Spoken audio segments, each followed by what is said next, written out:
La parole s'est abrégée, elle s'est faite petite pour être à hauteur d'homme en parlant notre langage.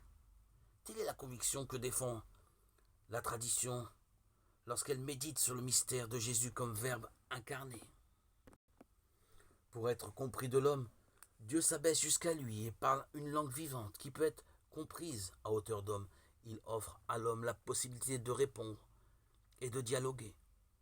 Source de bénédiction pour tous, elle est offerte en particulier aux affligés, comme réconfort dans l'épreuve, l'espérance d'une traversée des ténèbres, de la souffrance. Cette parole dépasse et déborde largement la textualité qui est comme son support. Écrite, elle se proclame, se vit, se lit et donne lieu à des échanges. La lettre peut tuer l'esprit si une parole n'est lue et comprise que comme texte.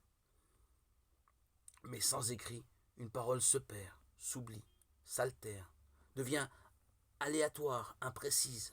C'est dans ce va-et-vient fécond que se vit le rapport à la Sainte Écriture qui est parole de Dieu. Écrite, elle ne saurait rester dans des pages.